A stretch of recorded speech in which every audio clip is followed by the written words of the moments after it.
dans cette nouvelle vidéo. Aujourd'hui on va parler de filament et un filament un peu spécial car c'est du filament phosphorescent. C'est-à-dire que quand il a été exposé à de la lumière, il la réfléchit la nuit ou quand il fait noir.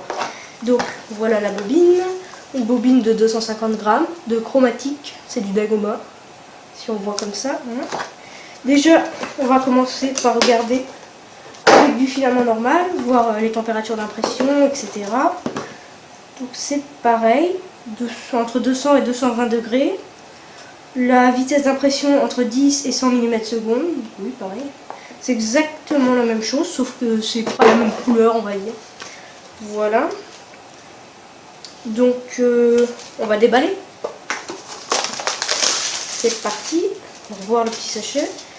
Alors déjà, on peut voir que l'aspect est assez bizarre parce qu'on dirait que c'est transparent.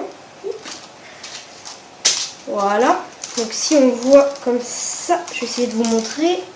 Voilà, donc est-ce qu'on peut voir que c'est un peu transparent si je mets ma main derrière, mon doigt là, comme ça. On voit une légère différence, mais bon, voilà. Pour la texture, si on compare avec du PLA normal, donc voici du blanc par exemple, c'est la même, je vois pas tellement de différence. Voilà, au revoir. Donc je pense que vaut mieux qu'on teste ça déjà. Je vous fais un petit time-lapse et on se revoit après. Voilà, time-lapse.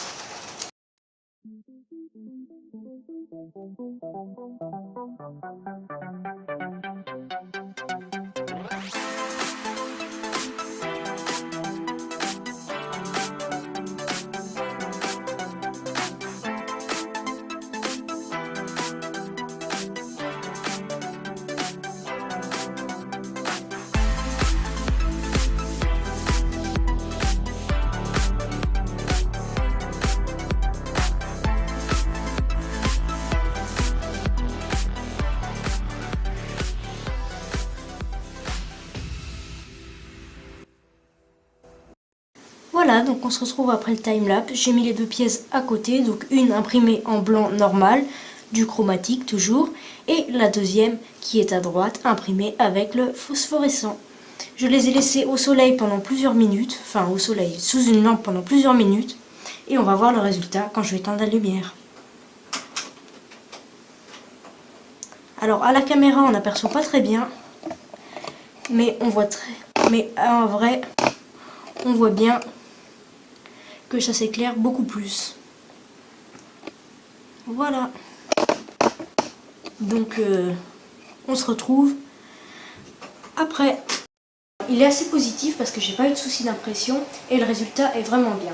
Quant à ce que j'ai dit tout à l'heure, j'aimerais revenir sur le sujet de la texture, car il est beaucoup plus rugueux que les autres PLA classiques. Mais moi ça n'a pas joué sur mes impressions, donc je ne vous le déconseille pas. Justement, quant aux impressions, les voici. Celle-ci faite avec du PLA standard blanc chromatique et celle-ci faite avec le chromatique phosphorescent. Sur la vidéo de tout à l'heure, dans le noir, ça ne s'est pas vu, la caméra n'a pas réussi à enregistrer. Mais je vous mets une photo tout de suite pour vous montrer que ça ressort beaucoup plus. Si vous voulez vous procurer ces produits, je vous les mets les liens en description. Et quant à moi, je vous dis au revoir.